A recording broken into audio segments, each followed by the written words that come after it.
நாளுக்காக உமக்கு நன்றி செலுத்துகிறோம் அப்பா. அந்த நாளிலும் கூட ஒவ்வொரு நாளிலும் உங்களுடைய வார்த்தையை அனுப்பி எங்களோடு கூட நீ பேசி வருகிறதுக்காக உங்களுக்கு நன்றி செலுத்துகிறோம்.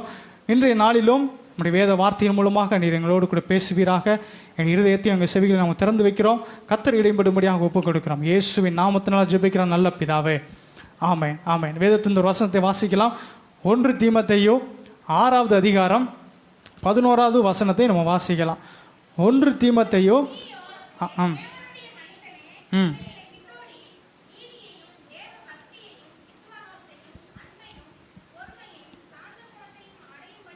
இந்த இடத்துல வேதத்தை சொல்லப்பட்டிருக்கு. இந்த வசனம் நம்ம நிறைய தடவை நம்ம கேட்டிருப்போம், நிறைய முறைய பிரசங்கத்தையும் கேட்டிருப்போம். அங்கே சொல்லப்பட்டிருக்க அந்த முதல் வார்த்தையை குறித்து தான் அன்றைக்கி அதை குறித்து தான் சிந்திக்க போகிறோம். அந்த முதல் வார்த்தை எப்படி இருக்குன்னா, நீயோ தேவனுடைய மனுஷனே. நீங்கள் எல்லாரும் தேவனுடைய மனிதர்கள். அதான் அப்படி அந்த உணர்வு உங்களுக்கு இருக்கா? சில நேரத்தில் சில பேருக்கு அவங்க தேவனோட மனுஷனால யார் எண்ணத்துக்கு வருவானா, நல்லா ஒயிட் அண்ட் ஒயிட் போட்டு எப்போதும் பைபிளை திறந்து உட்காந்து சோத்திரம் சோத்திரம் இப்படி சொல்லிகிட்டு இருக்க ஆளை தான் தேவ மனுஷருங்கன்னு சொல்லி நம்மளுடைய எண்ணத்துக்கு வரலாம், தப்பு கிடையாது. ஆனால் அப்படி இருக்கவங்க மட்டும்தான் தேவ மனிதர்களா? கிடையாது. தேவனால் அழைப்பை பெற்று ரட்சிக்கப்பட்டு ஞானஸ்தானம் பெற்று பரிசுத்த ஆவியானவர் பெற்றுக்கொண்ட எல்லோருமே தேவனுடைய மனிதர்கள் தான். ஹல்லேலூயா. ஆகையினாலே தேவனுடைய மனுஷன் என்று சொன்ன உடனே உங்களுக்கு வேறு ஏதோ ஒரு பாஸ்டர் ஞாபகம் வரக்கூடாது. நல்லா ஒயிட் அண்ட் ஒயிட் போட்டு இல்லை ஒரு ஜீப்பாக போட்டு எப்பயும் பைபிளை கையில் வச்சுக்கிட்டே இருப்பார், அவர் தான் தேவ மனுஷன் அப்படின்ற ஒரு எண்ணம் உங்களுக்கு என்ன செய்யக்கூடாதுன்னா வரக்கூடாது. தேவ மனுஷன்னாலே நாம தான் தேவ மனுஷன். ஹல்லேலூயா. அவன் உங்கள் பக்கத்தில் இருக்கவங்க பார்த்து சொல்லுங்கள், நீங்கள் ஒரு தேவ மனிதன், நீங்கள் ஒரு தேவ மனுஷி. சொல்லுங்கள், பக்கத்தில் பார்த்து சொல்லுங்கள் பார்க்கலாம், நீங்கள் ஒரு தேவ மனிதன். சில நேரத்துக்கு உங்களுக்கே சந்தேகம் வரலாம், நானா ஒரு தேவனோட மனுஷனா? எனக்கே சந்தேகமாக இருக்கே, என் வாழ்க்கையை பார்த்தா எனக்கே சந்தேகமாக இருக்கு அப்படின்னு நினைக்கலாம். கர்த்தர் சொல்கிறாரு, ஞானஸ்தானம் பெற்று தேவனுடைய ரட்சிப்பை பெற்ற எல்லோருமே யார்? தேவ மனுஷங்கள். ஆகையினாலே இந்த வசனம் சொல்லிக்கிறது, நீயோ தேவனுடைய மனுஷனே. அப்போ இந்த தேவனுடைய மனுஷனுக்கு ஒரு சொல்லப்பட்ட அந்த வார்த்தை பவுல் தீமோத்தேயுக்கு எழுதும்போது இப்படி சொல்லி எழுதுறாரு, நீயோ தேவனுடைய மனுஷனே, நீ இப்படிலாம் இருக்கணும் அப்படின்னு சொல்லிட்டு இந்த காரியத்தை சொல்கிறாரு.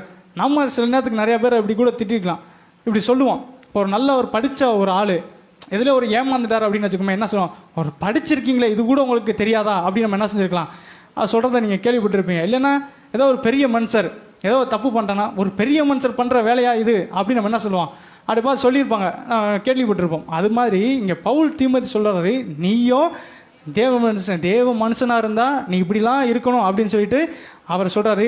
அப்படி நீ இல்லாமல் போயிட்டேன்னா நாளை பின்ன என்ன கேட்பாங்க, நீங்கள்லாம் ஒரு பாஸ்டரா அப்படின்னு வந்து என்ன செய்வாங்க, யாராவது கேட்டுருவாங்க. அப்படின்னா அதுக்கெல்லாம் இடம் கொடுக்காதபடிக்கு நீங்களாம் ரட்சிக்கப்பட்டவங்களா இப்படி பண்ணலாமா அப்படின்னு யாரும் நம்மளை பார்த்து சொல்லிவிடாதபடிக்கு இந்த கர்த்தருடைய அந்த நீ தேவனுடைய மனுஷன் என்கிற அந்த சிந்தை, அந்த எண்ணம் நமக்கு எப்போதுமே என்ன செய்யணும், இருக்கணும். ஆகினாலே தேவ மனுஷர் என்றோடனே ஏதோ ஒரு பெரிய பாஸ்டர், இல்லை ஏதோ பெரிய ஒரு தீர்க்கதரிசி, இல்லை ஒரு அற்புத அடையாளத்தை செய்கிறவர், இல்லை பெரிய ஒரு சுவிசேஷகர், அவர் தான் தேவ மனுஷன் என்று நம்ம என்ன செஞ்சிடக்கூடாதுன்னா நினைத்திடக்கூடாது. தேவனை அறிந்த, தேவனை விசுவாசிக்கிற, ரட்சிக்கப்பட்ட நம்ம எல்லோருமே தேவ மனுஷங்கள். ஹல்லேலூயா. அப்போ இந்த தேவ மனுஷனாக கர்த்தர் நம்ம நினைக்கிறார், நாமும் தேவ மனுஷங்களாக இருக்கிறோம். அப்போ இந்த தேவ மனுஷங்களோட வாழ்க்கையில் காணப்பட வேண்டிய காரியங்கள் என்ன?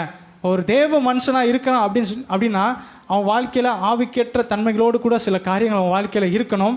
அப்படி இல்லைன்னா ஆண்டவரை நம்ம பார்த்து கேட்பார், நீங்கள்லாம் ஒரு தேவ மனுஷனா அப்படின்னு கேட்பார். இப்போ சில நேரத்துக்கு ரட்சிக்கப்பட்ட குடும்பமாக இருக்குன்னு வச்சுக்கோங்களேன், யாராவது ஒருவர் இப்போ ரொம்ப ஒரு கோவப்பட்டு ஏதோ ஒரு காரியத்தை செய்கிறார் அப்படின்னா என்ன சொல்லுவாங்க, நீ எல்லாம் ரட்சிக்கப்பட்டிருக்க, சபைக்கு போகிற, இப்படிலாம் என்ன செய்யலாமா, நீ பண்ணலாமா அப்படின்னு சொல்லி கேட்பாங்க.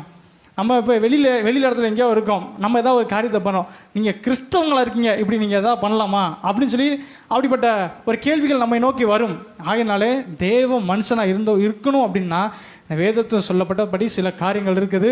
அப்படி இருந்தால் தான் நம்ம தேவனுடைய மனிதர்கள். தேவனுடைய மனுஷன் ஆகிட்டாலே இந்த காரியங்கள்லாம் அவங்க வாழ்க்கையில் என்ன செஞ்சிடணும்னா வந்துடணும். இல்லை அப்படின்னா ஆண்டவர் நம்மளை பார்த்து இப்படி தான் கேட்பார், நீங்கள் எல்லாம் ஒரு தேவ மனுஷனா அப்படின்னு சொல்லி தான் நம்மளை பார்த்து கேட்பார். ஏன்னா என்றைக்கா இருந்தாலும் ஒரு நாள் நம்ம தேவனுக்கு முன்பாக போய் நம்ம என்ன செஞ்சாகணும், நின்றாகணும். அன்னைக்கு பார்த்து தேவன் நம்மளை பார்த்து என்ன சொல்லணும் அப்படின்னா, உத்தம குமாரனே, உண்மையும் உத்தமமானவனே அப்படின்னு தான் சொல்லணுமே தவிர, நீ எல்லாம் ஒரு தேவ மனுஷனா, நீ ஏன்னா ஒரு தேவ பிள்ளையா அப்படின்ற அளவில் நம்ம போய் என்ன செஞ்சிடக்கூடாதுன்னா ஆண்டருக்கு முன்பாக போய் நின்றக்கூடாது. ஆகினாலே நீங்களுக்கு உங்களுடைய இருதயத்தில் ஒரு எண்ணம் இருக்கணும், நான் தேவ மனுஷன், நான் தேவ மனுஷி. நான் எந்த வேலையை செய்கிறோன்னா இருக்கலாம், ஒரு விவசாயம் பண்ணுற ஒரு ஆளாக இருக்கலாம், இல்லை ஏதோ வேற ஒரு நம்ம பிரதர் போலீஸாக இருக்கார், ஆர்மியில் இருக்கார், அப்படி பலதரப்பட்ட வேலைகள் நீங்கள் எல்லாம் இருப்பீங்க.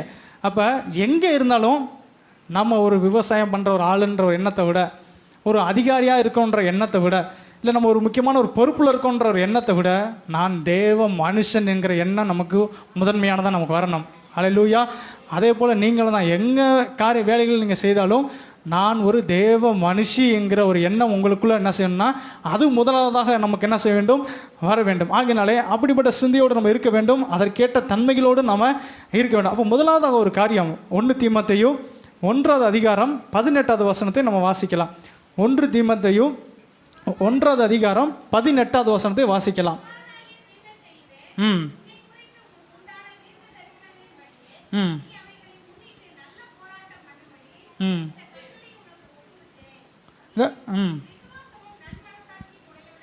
அப்போ இந்த இடத்துல சொல்லப்பட்டிருக்குது, ஒரு தேவ மனுஷன் அப்படின்னா அவன் எப்படி இருக்கணும்னா விசுவாசத்தில் நல்ல போராட்டத்தை போராடுகிறவனாக இருக்க வேண்டும். இங்கே அங்கே சொல்லும்போது 18வது வசனத்தில் சொல்கிறாரு,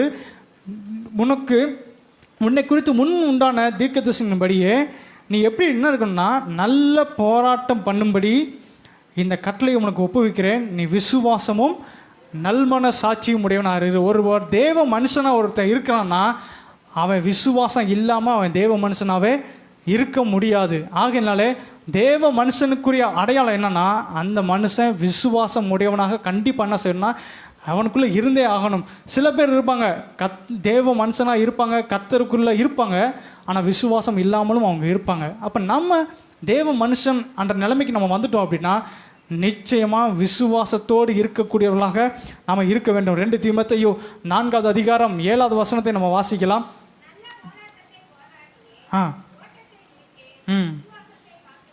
இந்த இடத்துல சொல்லியிருக்கு பாருங்க, நல்ல போராட்டத்தை போராடினேன், என் விசுவாசத்தை நான் என்ன செஞ்சேன்னா நான் காத்துக்கொண்டேன். ஆகையினாலே ஒரு தேவ மனுஷன் அப்படின்னா அவன் விசுவாசத்தை காத்துக்கொள்கிறவனாக இருப்பான், விசுவாசத்தோடு கூட நடப்பவனாக இருப்பான், விசுவாசத்தோடு கூட ஓடுகிறவனாக இருப்பான். அவன்தான் தேவனுடைய மனுஷன். அப்போ தேவன் நம்மை பார்த்து நீ ஒரு தேவ மனுஷனா என்று கேட்கும் பொழுது நம்ம சொல்லலாம், ஆமாம் ஆண்டவரே, நான் ஒரு தேவ மனுஷன், நான் விசுவாசத்தில் ஓடுகிறவன், நான் விசுவாசத்தோடு நான் காரியங்களை செய்கிறவன், நான் விசுவாசத்தோடு கூட என் ஓட்டத்தில் நான் ஓடுகிறவன் என்று சொல்லி நாம் தைரியமாக சொல்லக்கூடியவர்களாக நம்ம இருக்க வேண்டும்.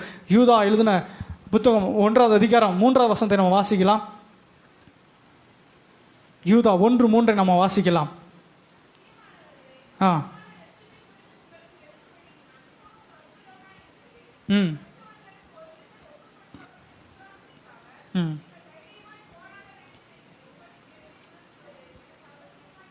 இந்த சொல்லியிருக்கு பாருங்க, விசுவாசத்திற்காக நீங்கள் தைரியமாக என்ன செய்யணும்னா நீங்கள் போராட வேண்டும். அப்போ விசுவாசம் என்பது அது ஒரு போராட்டம் மாதிரி. அவ்வளோ சீக்கிரம் யாரும் என்ன செஞ்சிட முடியாதுன்னா விசுவாசத்தில் நிலைத்து நின்ற முடியாது, விசுவாச உடையவன் என்ற அந்த நிலைமைக்கு வந்துட முடியாது. அதற்கு பயங்கரமான போராட்டங்களை நம்ம என்ன செஞ்சோம்னா நாம் செய்கிறவர்களாக இருக்க வேண்டும். அந்த போராட்டங்களை எல்லாம் மேற்கொண்டால் தான் நம்ம விசுவாசம் உடையவள் என்கிற அந்த ஸ்தானத்துக்கு நம்மளால் என்ன செய்ய முடியும்னா வர முடியும். ஆபிரகாமுக்கு ஆண்டவர் வாக்குத்தத்தத்தை கொடுத்தார், அழைத்தார். ஆனால் அவரால் விசுவாசத்தில் வல்லவனாக ஆகிறதுக்கு அவருக்கு என்ன செய்ய வேண்டியிருக்குன்னா போராட வேண்டியிருந்தது, மனைவியோடு போராட வேண்டியிருந்தது. ஏன்னா ஆண்டவர் சொன்னார், சாராள் மூலமாக தான் உன்னுடைய வீடு என்ன செய்யப்படும்னா கட்டப்படும் என்று சொல்லியிருந்தார். ஆனால் சாராள் என்ன பண்ணுறாங்கன்னா ஆகாரம் கொண்டு வந்து அவருக்கு முன்பாக நிறுத்துகிறாங்க. இப்போ ஆபிரகாமுக்கு ஒரு போராட்டம். கர்த்தருடைய அந்த விசுவாசத்தின்படி வார்த்தையின்படி நான் இந்த திருமணத்தை செய்யாமல் இருக்கிறதா இல்லை மனைவி பேச்சை கேட்குறதா, இது 2 ஒரு பயங்கரமான மனதில் ஒரு போராட்டம். கடைசியில் என்ன ஆயிடுச்சுன்னா சில நேரத்தில் பெண்களோட வார்த்தை என்ன செஞ்ச முடியாது, மீற முடியாது. அவர் ஆகாரை திருமணம் பண்ணுறார். ஆனால் ஆண்டவர் மறுபடியும் அவருக்கு வந்து தரிசனமாகி நீ எனக்கு முன்பாக நடந்து நீ என்ன செய்யணும், நீ உத்தமமாக இருக்க வேண்டும் சொன்னதுக்கப்புறம் அந்த 2வது முறை கர்த்தருடைய வார்த்தை வந்ததுக்கப்புறம் அதற்கப்புறம் ஆபிரகாம் விசுவாசத்தில் அவர் எப்படி இருந்தார்னா அவர் நிலைத்து நின்றார். அதுக்கப்புறம் ஈசாக்கை பலியிட வேண்டும் என்று சொன்ன பொழுது ஆபிரகாம் சாராகிட்ட அதை சொல்லவே இல்லை. அவர் என்ன பண்ணுறாரு, விசுவாசத்தில் கூட்டிகிட்டு போயிட்டார். அவர் ஒருவேளை பயந்துருப்பார், இப்போ போய் நம்ம மனைவி கிட்ட சொன்னால் இதெல்லாம் முடியாது, தவம் இருந்து பெற்ற ஒரே ஒரு பிள்ளை, இதை போய் நான் கர்த்தருக்காக கொடுக்குறதா என்று சொல்லி பலவிதமான காரியங்களை சொல்லி ஏதாவது பண்ணி மனசை மாற்றிருப்பாங்க. ஆனால் ஆபிரகாம் நினச்சாரு, ஒரு தடவை வாழ்க்கையில் கடவுளோட வார்த்தைக்கு மீறி நடந்துட்டோம், இனிமே அந்த தவறு என்ன செய்யக்கூடாது. விசுவாசத்தை ஈசாக்கை கூட்டிகிட்டு என்ன செய்கிறாருன்னா ஆண்டவர் காட்டின மலைக்கு போகிறாரு. அங்கே தேவன் அவருக்கு கிருபை வைத்தனாலே ஈசாக்கு பலிவிட வேண்டிய இடத்துல ஒரு ஆட்டை காட்டி அங்கே பலியிட்டு அவங்க திரும்பி என்ன செஞ்சாங்கன்னா வந்தார்கள். அதற்கப்புறம் அவர் எப்படி மாறினான்னா, விசுவாசம் உள்ளவர்களுக்கெல்லாம் அவர் எப்படி மாறினான்னா தகப்பனாக அவர் மாறினார். ஆகையினாலே விசுவாசத்தில் ஒரு நிலைமைக்கு நம்ம போகணும் அப்படின்னா அந்த விசுவாசத்தில் வருகிற அந்த போராட்டத்தை நம்ம ஜெயிக்கிறவர்களாக நம்ம மாற வேண்டும். ஆபிரகாம் அந்த போராட்டத்தை ஜெயித்தார். முதல் முறை அவருக்கு எப்படி ஜெயிக்கணும்னு தெரியல, அதனால் லேசான ஒரு தடுமாற்றம். ஆனால் 2வது தடவை சுதாரிச்சுக்கிட்டாரு. இந்த காரியத்தை விசுவாசத்தில் போகும்போது இதை நம்ம எப்படி மேற்கொள்ளலாம், எனக்கு எதிராக ஒரு போராட்டம் வருது, இந்த சூழ்நிலை வருது, இதை நான் எப்படி மேற்கொள்ளலான்ற அந்த எண்ணம் வந்துருச்சு. 2வது தடவை போகும்போது அவரை எப்படி அதை மேற்கொள்ள முடியுமோ அது மாதிரி நல்லா மேற்கொண்டு விசுவாசத்தை தகப்பனாக மாறினார். இன்றைக்கு நம்முடைய வாழ்க்கையில் விசுவாசத்தில் நிலைத்திருப்பதற்கு நிறைய போராட்டங்கள் வரும், விசுவாசத்தில் செயல்படுவதற்கு நிறைய போராட்டங்கள் வரும். தடையாக பல பேர் இருப்பாங்க, குடும்பத்திலே தடையாக இருப்பாங்க, அப்பா அம்மா தடையாக இருப்பாங்க, பிள்ளைகள் தடையாக இருப்பாங்க. ஆனாலும் அந்த போராட்டத்தை எல்லாம் மேற்கொண்டாதான் நாம் ஒரு விசுவாசிக்கிற நிலைமையில் நம்ம வர முடியும், விசுவாசத்தில் பெரிய ஆளாக வர முடியும். அப்போ தான் நம்ம தேவ மனுஷன் என்கிற அந்த நிலைமைக்கு நம்ம என்ன செய்ய முடியும்னா வர முடியும். இல்லை அப்படின்னா நம்ம அந்த தேவ மனுஷனாகவே ஆண்டவர் நம்மளை ஒரு கன்சிடரே நம்மளை பண்ண மாட்டார். ஆகினாலே விசுவாசத்தில் நீங்கள் நல்ல போராட்டத்தை நீங்கள் போராடுகளாக இருக்க வேண்டும். 1 தீமோத்தேயு 1வது அதிகாரம் 19வது வசனத்தை நம்ம வாசிக்கலாம். 1 தீமோத்தேயு 1:19.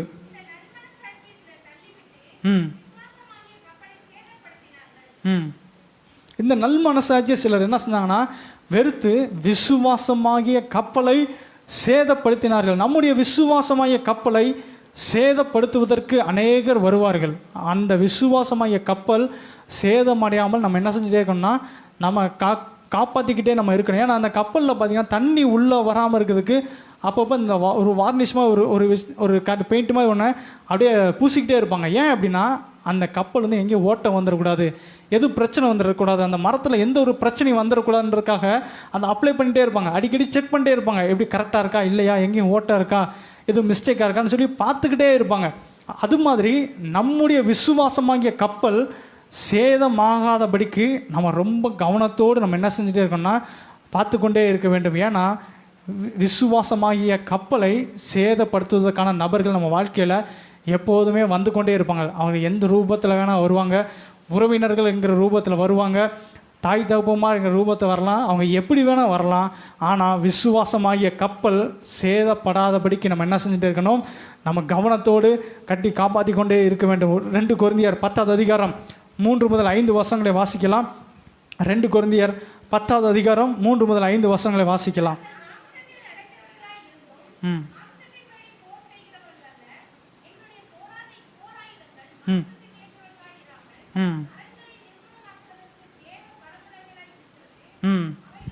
இப்போ பாருங்க, அந்த எப்படி இருக்குன்னா போராயுதங்கள் மாம்சத்துக்கு ஏதுவானவைகள் அல்ல, அவைகள் அரண்களை நிர்மூலமாக்குகிறதுக்கு தேவ பலன் உள்ளதாக இருக்கிறது. அது என்ன செய்து அப்படின்றத அந்த 5வது வசனத்தை நம்ம பார்க்கலாம். தர்க்கங்களையும்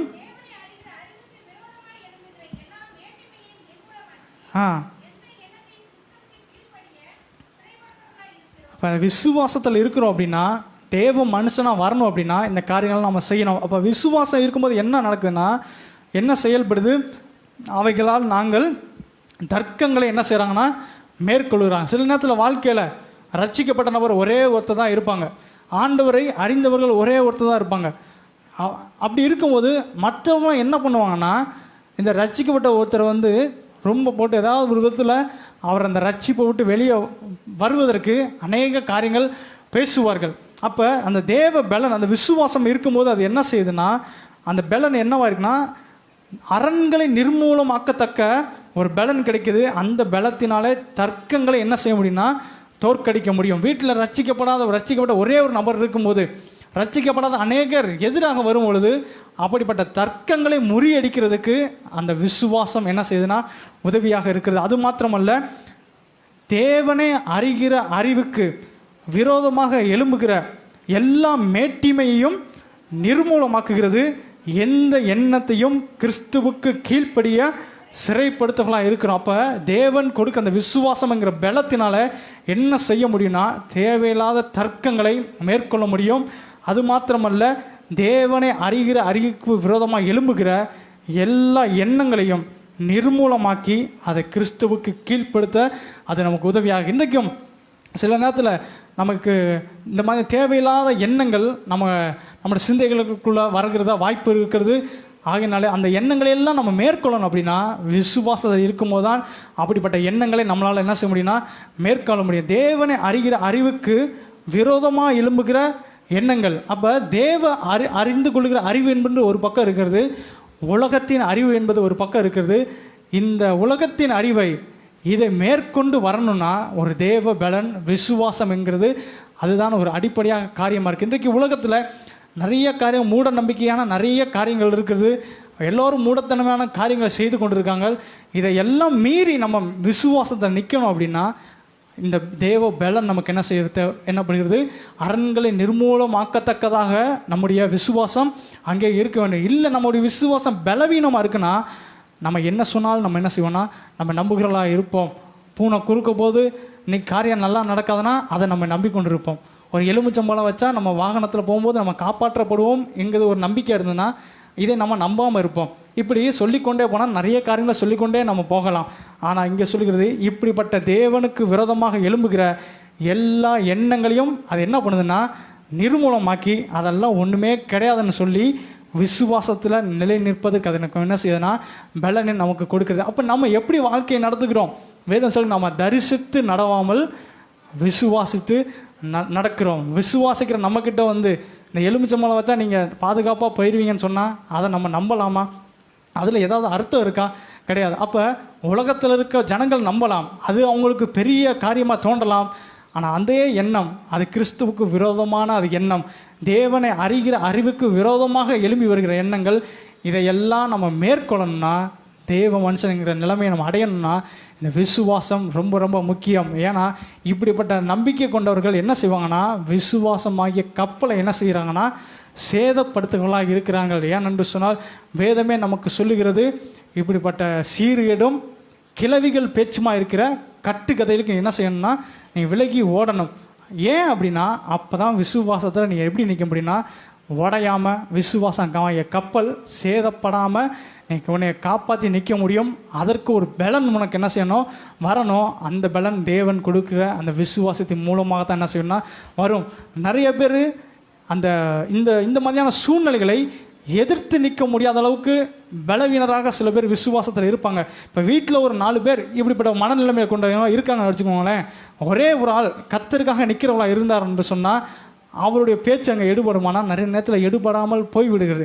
ஏன்னா அவர்களால் அதை எதிர்த்து சில காரியங்கள் என்ன செய்ய முடியலன்னா பேச முடியாத நிலைமையில் இருக்கிறாங்க. ஏன் அப்படின்னா அவங்களுக்கு அந்த அரண்களை நிர்மூலமாக்கத்தக்க பலன் இல்லாதனால அவர்களும் எல்லா காரியத்துக்கும் உடன்பட்டு போய்விடுகிறார்கள். ஆனால் அப்படிப்பட்டவர்கள் யாராக இருக்கிறாங்கன்னா விசுவாசமாகிய கப்பலை சேதப்படுத்துகிறவர்களாக இருக்கிறார்கள். ஆகையினாலே நம்ம வாழ்க்கையில் எந்த சூழ்நிலையாக இருந்தாலும் இந்த விசுவாசமாகிய கப்பல் சேதம் அடையாதபடிக்கு நம்ம கட்டி காக்க வேண்டியது நம்மளுடைய பொறுப்பாக இருக்கிறது. அந்த விசுவாசத்தினால தான் நம்ம எல்லாவற்றையுமே நம்ம சாதிக்க முடியும்.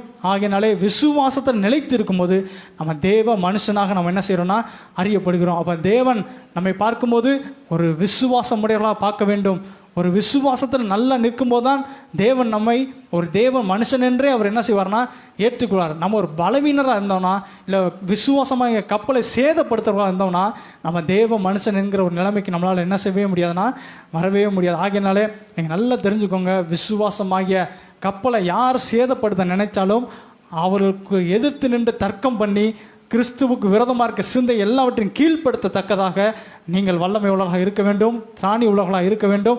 அப்படிப்பட்ட பலன் உள்ளவர்களாக நீங்கள் என்ன செய்யணும்னா இருக்க வேண்டும். அப்படி இருந்தால் தான் நீங்கள் தேவ மனுஷனாக நீங்கள் என்ன செய்ய முடியும்னா மாற முடியும். இல்லை அப்பா சொல்லிட்டாங்க, அம்மா சொல்லிட்டாங்க, அவங்க பேச்சை நான் கேட்டாகணும் அப்படி நீங்கள் போயிட்டீங்கன்னா நீங்கள் உங்களால் விசுவாசமாகிய கப்பலை நல்ல விதமாக கரை சேர்த்து என்ன செய்ய முடியாதுன்னா முடியாது. ரெண்டாவதாக ஒரு காரியம் 1 தீமோத்தேயு 4வது அதிகாரம் 12வது வசனத்தை நம்ம வாசிக்கலாம். 1 தீமோத்தேயு 4வது அதிகாரம் 12வது வசனத்தை வாசிக்கலாம்.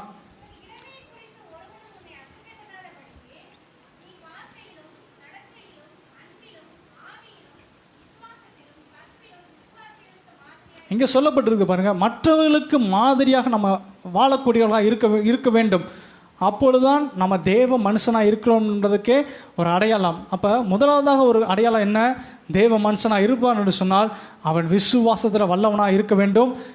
தேவனுக்கு விரோதமாக வருகிற எந்த காரியங்களையும் மேற்கொள்ளுவனாக இருக்க வேண்டும். 2வது, மற்ற எல்லாருக்கும் முன்பாகவும் ஒரு மாதிரியாக நடந்து கொள்கிற ஒரு நபராக இருக்க வேண்டும். ஒரு நல்ல ஒரு ரோல் மாடலாக இருக்கக்கூடிய ஒரு நபராக இருக்க வேண்டும். உங்களுக்கு நீங்களே நினைக்கலாம், நான்லாம் எல்லாருக்கும் ரோல் மாடலாக இருக்க முடியாதுன்னு ஒரு எண்ணம் உங்களுக்கு ஒரு வேளை வந்துச்சுன்னா நீங்கள் இன்னும் தேவ மனுஷனாக மாறலேன்னு அர்த்தம்.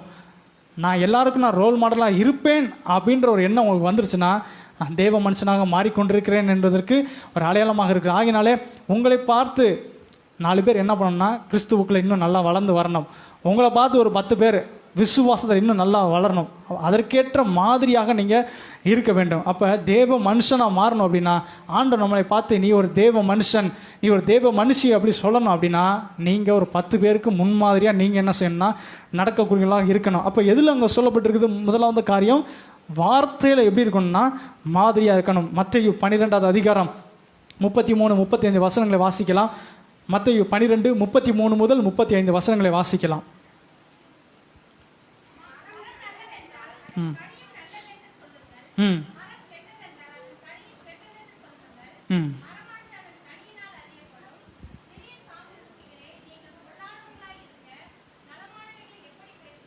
ஆண்டவர் சொல்ற பாருங்க, நீங்கள் பொல்லாதவர்களாக இருக்க நலமானவைகளை எப்படி பேசுவீர்கள் என்று சொல்கிறார். அது மாத்திரமல்ல, விரியன் பாம்பு குட்டிகளே என்று சொல்லி அவர்களை குறித்து சொல்லியிருக்கதை நம்ம பார்க்குறோம். அப்போ சிலரோட வார்த்தைகள் ஒரு விரியன் பாம்பை போல் எப்படி இருக்குன்னா மிகுந்த விஷம் கூடியதாக இருக்கும். அவங்க வாயிலிருந்து வர்ற வார்த்தைகளெல்லாம் ஒரு விஷமான வார்த்தையாக இருக்கும். சிலரை நம்மளே சில பேரை சொல்லியிருப்போம். யாரையாவது சொன்னாங்கன்னா அவர் சரியான ஒரு விஷமா, அவர் என்ன பண்ண முடியாது, அது சரியான ஒரு விஷம், ஏதாவது ஒரு வேலையை பார்த்து விட்டு போயிடுவார் அப்படின்னு நம்ம வாழ்க்கையில் அனுபவத்தில் நம்ம பார்த்துருப்போம். இங்கே ஆண்டவர் அதான் சொல்கிறார் பாருங்க, அங்கே பொல்லாதவர்களாக இருக்க எப்படி நீங்கள் நலமானதை என்ன செய்வீங்கன்னா பேசுவீங்க. இருதயத்தின் நிறைவினால் என்ன செய்யணும்னா பேசும். அப்போ ஒரு தேவ மனுஷன், நீங்கள் நானும் தேவனுடைய பார்வையில் தேவ மனுஷனாக இருக்கிறோம். நம்முடைய வார்த்தை எப்படி இருக்கணும்னா நல்ல வார்த்தைகளாக இருக்க வேண்டும். விஷமான வார்த்தைகள் நம்ம வாயில் ஒரு நாள் என்ன செய்யக்கூடாதுன்னா வரக்கூடாது. அப்படிப்பட்ட நபராக நம்ம இருக்கக்கூடாது. வார்த்தையில் மற்றவர்களுக்கு நாம் முன்மாதிரியாக இருக்க வேண்டும். நம்மை போல நல்ல சரியான காரியங்களை பேசுகிறவர்களாக இருக்க வேண்டும். நம்மை போல நல்ல தேவனுடைய வசனத்தை பேசுகிறவர்களாக நாம் இருக்க வேண்டும். இன்னொரு வசனத்தை வாசிக்கலாம். யாக்கோபு 3வது அதிகாரம் 2வது வசனத்தை நம்ம வாசிக்கலாம். யாக்கோபின் புஸ்தகம் 3வது அதிகாரம் 2வது வசனத்தை நம்ம வாசிக்கலாம்.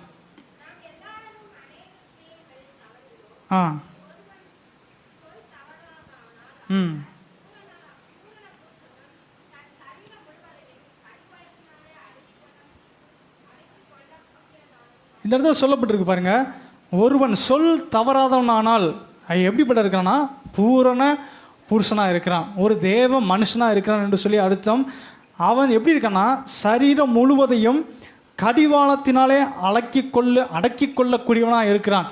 எந்த மனுஷன் வார்த்தையை கட்டுப்படுத்த தெரியுதோ, வார்த்தையை சரியாக பயன்படுத்த தெரியுதோ, அந்த மனுஷன் எப்படிப்பட்டவனாக இருக்கான்னா தன் சரீரத்தையே அவன் அடக்க கொள்ளக்கூடிய திறமை உள்ளவனாக இருக்கிறான் என்று சொல்லி வேதம் சொல்லுகிறது. சில நேரத்தில் சிலருக்கு என்ன ஆகும்னா அவங்க வார்த்தையை அவங்களால அடக்க முடியாது. அவங்க தேவையில்லாத வார்த்தையை அவங்க விட்டுருவாங்க. ஸோ அப்படிப்பட்ட நபர்களாக இருப்பாங்க. ஆனால் வேதம் சொல்கிறது ஒருத்தன் தேவ மனுஷனாக இருக்கணும் அப்படின்னா அவனோட வார்த்தைகள் சரியான வார்த்தைகளாக இருக்கணும், தேறின வார்த்தைகளாக இருக்கணும், நல்ல தெளிந்தெடுத்த ஒரு வார்த்தைகளாக இருக்கணுமே தவிர தேவையில்லா அவசரத்தில் வார்த்தைகளை விடக்கூடியவர்களாக இல்லை மற்றவர்களுக்கு ஒரு ஒரு விசுவாசத்திலிருந்து வலிவு போகத்தக்க வார்த்தைகளாக நம்ம வார்த்தைகள் ஒரு நாளும் இருக்கவே கூடாது. அப்போ நம்முடைய வார்த்தைகள் நல்ல வார்த்தைகளாக நமக்கு இருக்க வேண்டும். வேதம் அதுதான் சொல்கிறது, நம்முடைய வார்த்தைகள் நல்ல வார்த்தைகளாக இருக்க வேண்டும். அதே அதிகாரம் 6வது வசனத்தை நம்ம வாசிக்கலாம். 3வது அதிகாரம் யாக்கோபு 3:6 வாசிக்கலாம். அநீதி நிறைந்த உலகம்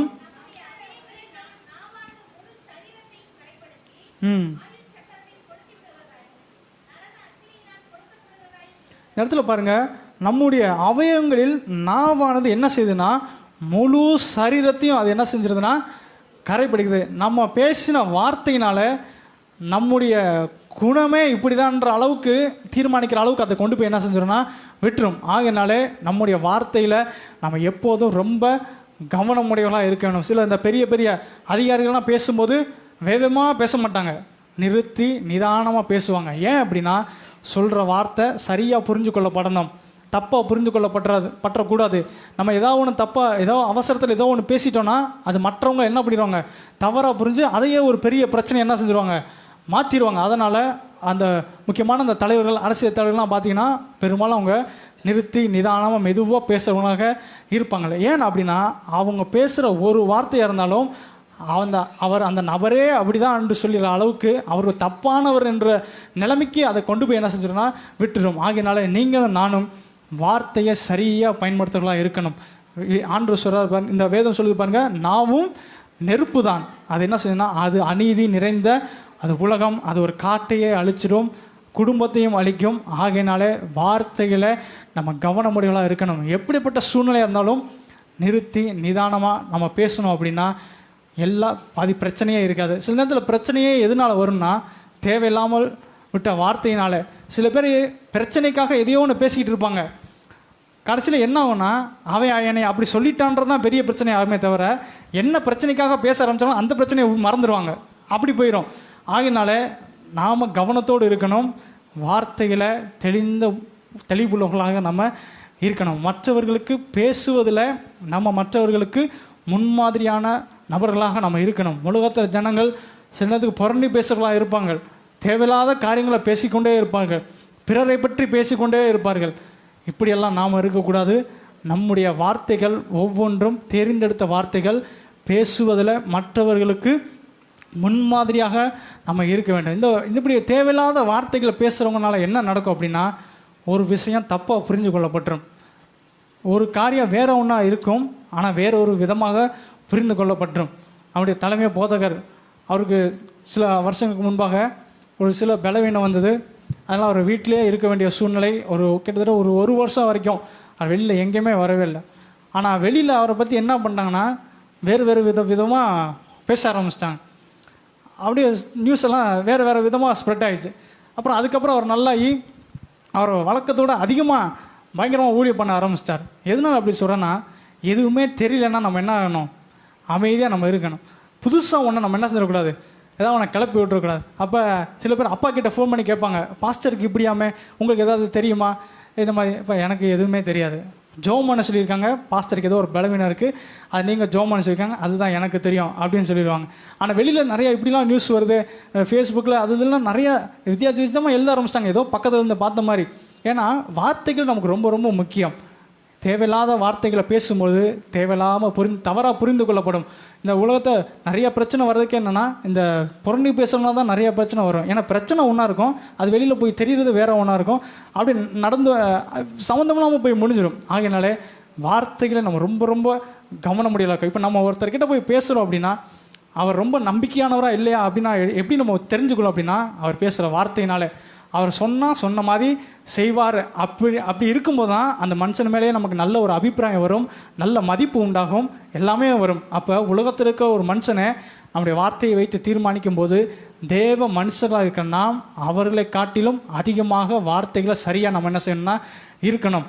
ரெண்டாவதாக ஒரு காரியம் அந்த வசனத்தில் சொல்லப்பட்டிருக்குது, வார்த்தையிலும் நடக்கையிலும் எப்படி இருக்கணும்னா சரியாக இருக்கணும். மீகா 6வது அதிகாரம் 8வது வசனத்தை வாசிக்கலாம். மீகா 6:8 வாசிக்கலாம்.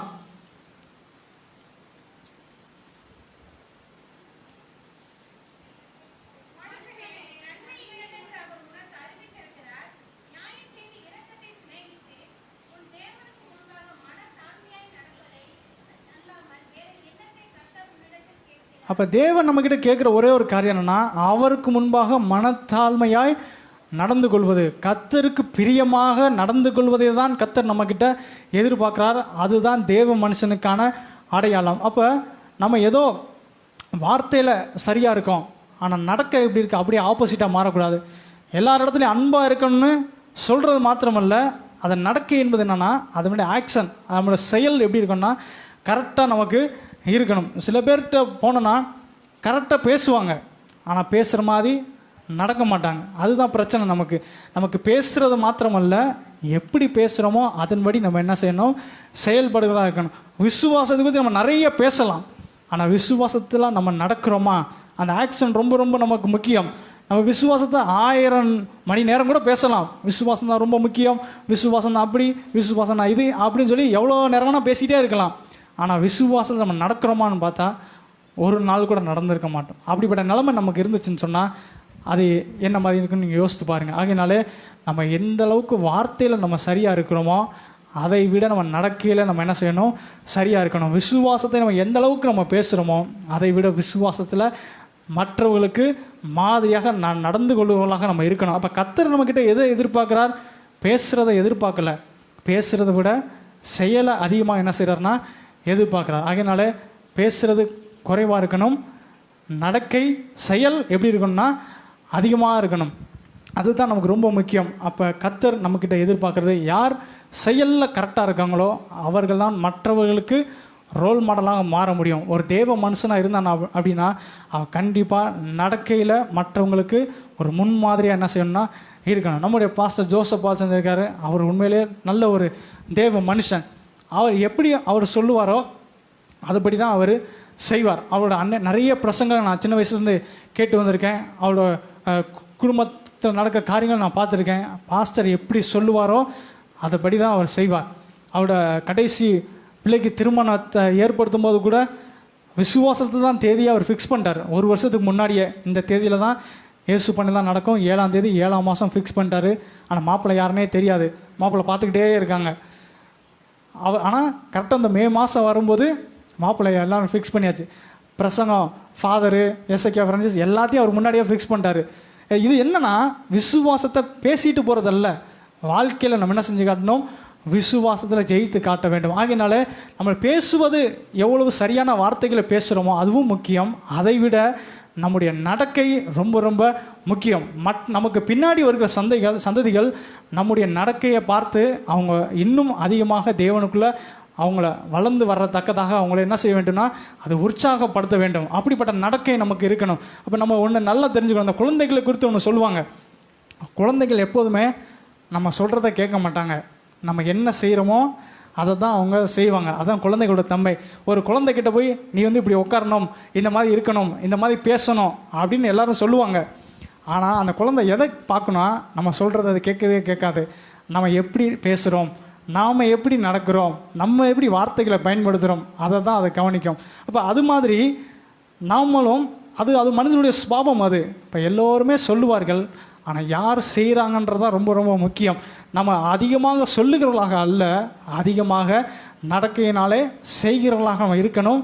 மற்றவர்களையும் நம்மை மாதிரி செய்ய வைக்க வேண்டும். பவுல் சொல்றார் பாருங்க, நீங்கள் என்னையை நீங்கள் என்ன செய்யுங்க, பின்பற்றுங்க. நான் எப்படி ஆண்டவரை பின்பற்றணும் அதை மாதிரி நீங்கள் என்னை என்ன செய்யுங்க, பின்பற்றி வாங்க. அப்போ பவுல் இதை தைரியமாக சொல்ல முடிந்தது ஏன் அப்படின்னா, அவர் கிறிஸ்துவுக்காக எல்லாவற்றையும் சரியாக செய்கிறவராக இருந்தார்.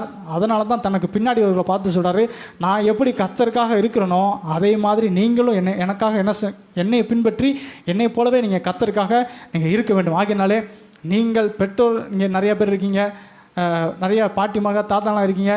உங்கள் அடுத்த சந்ததியார் நீங்கள் நடந்தது மாதிரி அவங்க என்ன செய்யணும்னா நடக்கணும். வாழ்க்கையில் என்றைக்குமே என் அப்பா மாதிரி நான் இருந்துடவே கூடாது அப்படின்னு யாருமே நினச்சிடக்கூடாது. எங்கள் பாட்டி மாதிரி நான் இருந்துடவே கூடாது அப்படின்ற ஒரு எண்ணம் வரக்கூடாது. ஏன்னா குடும்பத்தில் சில பேருக்கு அப்படிப்பட்ட எண்ணங்கள் வரும். வளர்ந்து வரும்போது எங்கள் அம்மா மாதிரி நான் இருக்கவே கூடாது, இப்படிப்பட்ட ஒரு ஆளை நான் கல்யாணம் முடிக்கவே கூடாது அப்படின்லாம் நினைப்பாங்க. அப்போ நம்மை குறித்து யாருமே அப்படிப்பட்ட ஒரு மனநிலைமையோடு நம்ம வீட்டில் யாரும் என்ன செய்யக்கூடாதுன்னா இருக்கக்கூடாது. நம்மை குறித்து எல்லாருக்கும் நல்ல அபிப்பிராயம் இருக்கணும். நான் எங்கள் தாத்தா நடந்த மாதிரி நான் நடக்கணும், என்னுடைய பாட்டி நடந்த மாதிரி நான் விசுவாசத்தில் நடக்கணும், என்னுடைய அப்பா அம்மா மாதிரி நான் என்ன செய்யணும், இருக்கணும். அப்படிப்பட்ட ஒரு சூழ்நிலையை நீங்கள் தான் என்ன செய்யணும்னா உருவாக்கக்கூடியவர்களாக இருக்கணும். ஏன்னா நம்ம நடக்கையில் என்பது நம்ம மற்றவர்களுக்கு நம்ம முன்பாக நடக்கிறோமா இல்லை, முதல் நல்ல நடக்கை எங்கே இருக்கணும்னா நம்ம வீட்டுக்குள்ளே தான் இருக்கணும். நம்ம வீட்டுக்குள்ளே நம்ம நல்லா நடக்கும்போது தான் நம்முடைய அடுத்த சந்ததியாக நம்மை பார்த்து என்ன செய்வாங்கன்னா பின்னாடி வளர்ந்து வருவாங்க. இதுதான் மாதிரியாக இருப்பது. ஆகினாலே நீங்கள் உங்கள் குடும்பத்தில் மாதிரியாக இருங்க, உங்கள் பிள்ளைகள் கர்த்தருக்குள்ள நல்லா என்ன செய்வாங்கன்னா வளர்ந்து வருவார்கள். அடுத்த மூன்றாவதாக ஒரு காரியம் அங்கே சொல்லப்பட்டிருக்குது. 1 கொரிந்தியர் 13வது அதிகாரம் 13வது வசனத்தை வாசிக்கலாம். 1 கொரிந்தியர் 13:13.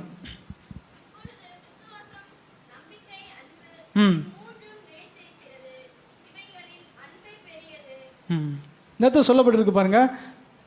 எது பெரியதுன்னா விசுவாசம், நம்பிக்கை, அன்பு இருக்கிறது. இது எல்லாம் நிலைத்து இருக்கிறது. இவைகளில் அன்பே எப்படிப்பட்டதாக இருக்குன்னா ஒரு பிரதானமாக இருக்குது. அதுதான் முதன்மையாக இருக்கிறது. மார்க்கு எதுன சுவிசேஷம் 12வது அதிகாரம் 30-31 வசனங்களை வாசிக்கலாம். மார்க்கு 12:30-31 வாசிக்கலாம்.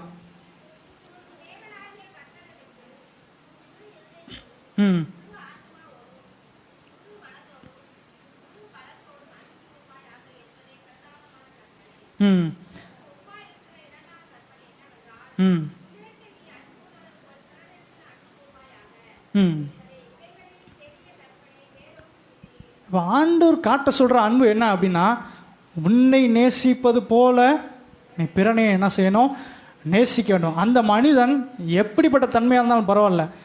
அந்த மனுஷன் படிக்காதவனாக இருக்கலாம், ஒரு ஏழ்மை நிலைமையில் இருக்கலாம், இல்லை நல்ல எப்படிப்பட்ட நபராக இருக்கலாம். ஆனால் நம்மை எப்படி நாம் நேசிக்கிறோமோ அதே போல் மற்றவர்களையும் நம்ம என்ன செய்யணும்னா நம்ம நேசிக்க வேண்டும். சில இடத்துல அன்பு என்பது எப்படி இருக்குது, அவர்கள் அந்தஸ்தை பார்த்து, அவர்களுடைய திறமைகளை பார்த்து, அவங்களுக்குள்ளே இருக்க பண பலத்தை பார்த்து இப்படி மனிதர்களுக்குள்ள என்ன செய்யுதுன்னா அன்பு வருது.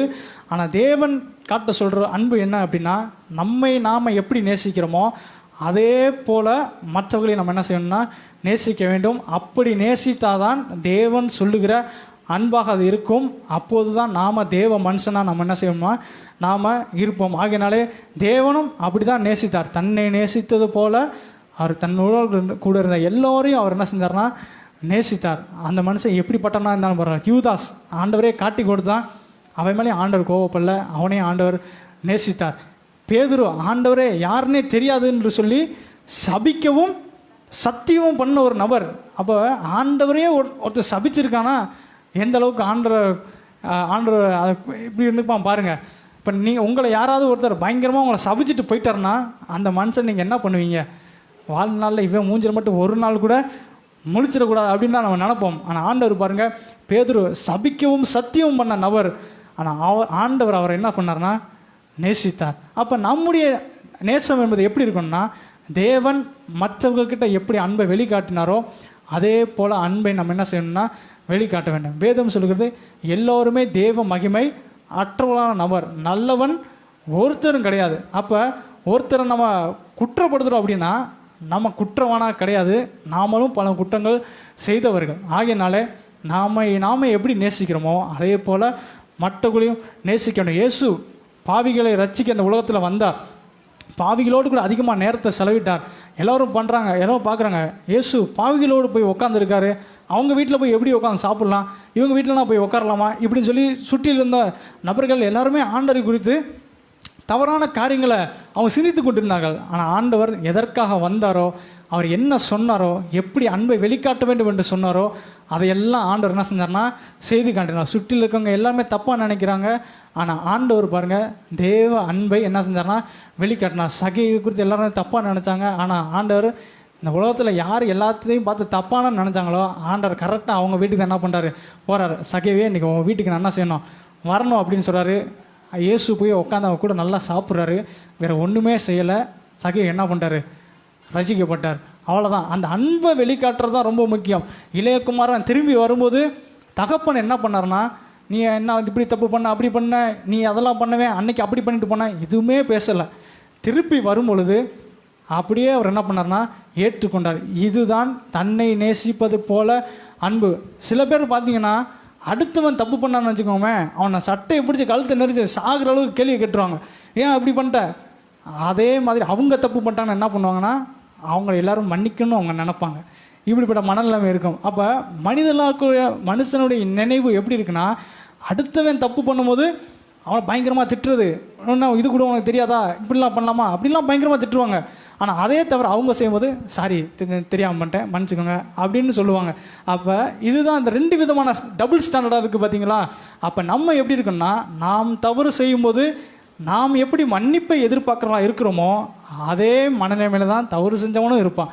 அவனுக்கும் அதே மன்னிப்பை நம்ம என்ன செய்ய வேண்டும், கொடுக்க வேண்டும். அப்படி நம்ம கொடுக்கிறவா இருந்தோம்னா நம்ம தேவ அன்பு உடையவர்களாக நம்ம என்ன செய்கிறோம்னா நாம் இருக்கிறோம். பேதுருவையும் ஆண்டவர் ரட்சித்தார், அழைத்தார், எல்லாமே பண்ணார். ஆனால் அப்படி இருக்க பேதுரும் ஆண்டவர் விட்டு போனார், மறுதளிச்சார். திருப்பி அன்புனால் அவர் என்ன செஞ்சார்னா இழுத்து கொண்டார். அப்போ நம்ம எல்லோருமே தேவ அன்புனால் இருக்க வேண்டும். அன்புக்கு நம்ம முன்மாதிரியாக நம்ம இருக்க வேண்டும்.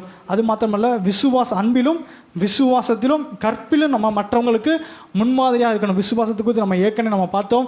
விசுவாசத்தில் நம்ம மற்றவங்களுக்கு கண்டிப்பாக மாதிரியாக இருக்கணும். அது மாதிரி கற்பிலும் மற்றவங்களுக்கு மாதிரியாக இருக்கணும். கலாத்தியர் 5:16 நம்ம வாசிக்கலாம்.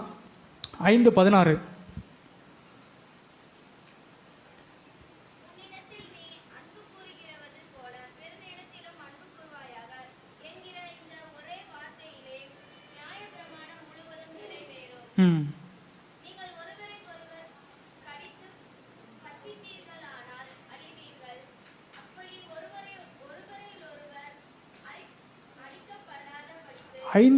கலாத்தியர் 5:16.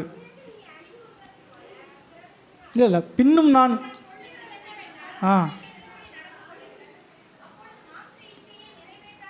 அப்போ பாருங்க, ஆவிக்கேற்றபடி நடந்து கொள்ளும் பொழுது மாம்ச இச்சையை நம்ம என்ன செய்வோம்னா நிறைவேற்றாமல் இருப்போம். இன்றைக்கு இந்த கற்பிலும் என்று சொல்லப்பட்டிருக்கிறதுனா ஒரு பரிசுத்த தன்மைக்கு கர்த்தர் நம்மளை அழைத்திருக்கிறார். அப்போ அந்த பரிசுத்த நிலைமைக்கு நம்ம போகணும் அப்படின்னா ஆவிக்கேற்றபடி நடந்து கொள்ளும் போது தான் மாம்ச இச்சைகளை நம்ம என்ன செய்வோம்னா நிறைவேற்றாது இருப்போம். அப்போ இந்த மாம்ச இச்சைகள்லாம் என்னென்ன இருக்குது? பொறாமை, எரிச்சல், இந்த மாதிரி நிறைய காரியங்கள் இருக்குது. இதெல்லாம் உலகத்தில் இருந்து பெருமை, நான் தான் நினைக்கிறது, இதெல்லாம் என்னன்னா உலகத்திலிருந்து வருகிற காரியங்கள்.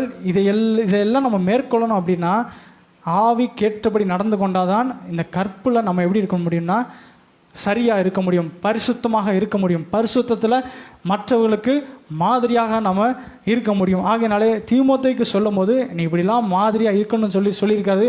எதனால் அப்படின்னா நீ தேவனுடைய மனுஷனாக இருக்கிறனால இது இந்த காரியங்கள் எல்லாம் மற்றவங்களுக்கு என்ன செய்யணும்னா மாதிரியாக இருக்கணும். நீங்களும் தேவ மனுஷியாக இருக்கிறீங்க. இந்த விஷயத்துலலாம் நீங்கள் மற்றவங்களுக்கு எப்படி இருக்கணும்னா மாதிரியாக இருக்க வேண்டும். மூன்றாவதாக ஒரு காரியம், 1 தீமோத்தேயு 5வது அதிகாரம் 21வது வசனத்தை வாசிக்கலாம்.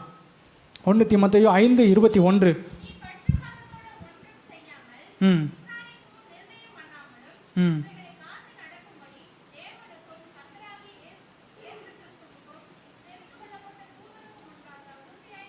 நேற்று சொல்லியிருக்கு பாருங்க, தீமோத்தேயுக்கு சொல்லும்போது நீ பட்சபாதத்தோடே ஒன்றும் செய்யாமலும் விசாரிக்கும் முன் நிர்ணயம் பண்ணாமலும் என்ன செய்ய வேண்டும், நீ கரெக்டாக இருக்குன்னு சொல்கிறாரு. ஏன்னா அந்த பட்சபாதத்தோடு இருக்குது அது கர்த்தருக்கு எப்போதுமே பிடிக்காத ஒரு காரியம். அந்த பார்ஷியாலிட்டின்றாங்க பார்த்தீங்களா, ஒரு பட்சம் ஒருத்தருக்கு மட்டும் ஒரு பட்சமாக இருப்பது. அதான் இங்கே சொல்லி பாருங்க, நீ விசாரிக்கும் முன் என்ன செஞ்சிடக்கூடாது, நிர்ணயம் பண்ணிருக்க. என்றைக்குமே ஒரு சம்பவம் வருது அப்படின்னா, ஒரு பிரச்சனை அப்படி வருதுன்னா அந்த 2 பேரையுமே நம்ம விசாரித்து தான் அதுக்கு ஒரு முடிவுக்கு என்ன செய்யணும், வரணும். சாலமோன் கிட்ட ஒரு பிரச்சனை வருது, 2 பேருமே இது ஏன் குழந்தை தான் என்ன பண்ணுறாங்க, சண்டை போடுறாங்க. இப்போ சாலமோன் 2 பேருமே விசாரிக்கிறார். ஏன்னா ஒருத்தர் சொன்னதை மட்டும் கேட்டார்னா அது ஒரு அநீதி கொடுத்த மாதிரி ஆயிரும். இப்போ நல்ல தீர்மாக விசாரிச்சுட்டு அதுக்கு ஒரு தீர்ப்பு சொல்கிறாரு.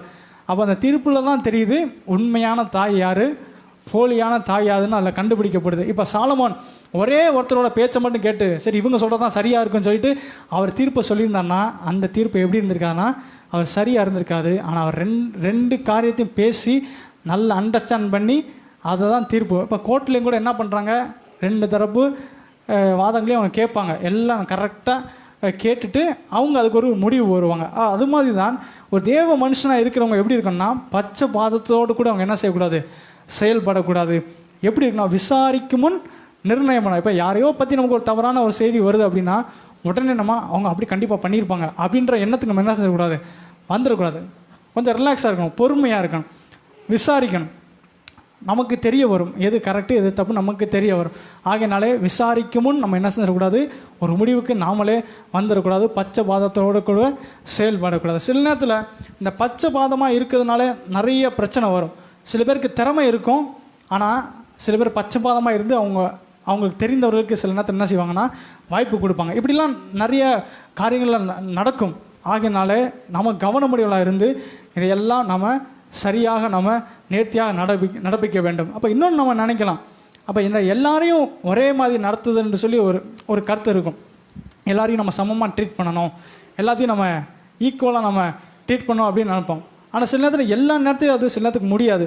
இப்போ நம்ம சர்ச்சில் நம்ம உட்காந்துருக்கோம், சில பேர் நீங்கள் கீழே உட்காந்துருக்கீங்க, சில பேர் சேரில் உட்காந்துருக்கீங்க. இதை வெளியிலேருந்து ஒருத்தர் பார்க்குறான்னு வச்சுக்கோங்க, இந்த சர்ச்சில் வந்து ரொம்ப பார்சியாலிட்டி பார்க்குறாங்க. சில பேரை கீழே உட்கார வச்சுருக்காங்க, சில பேரை சேரில் உட்கார வச்சுருக்காங்க அப்படின்னு அவர் நினச்சார்னா அது கரெக்டாக தப்பா?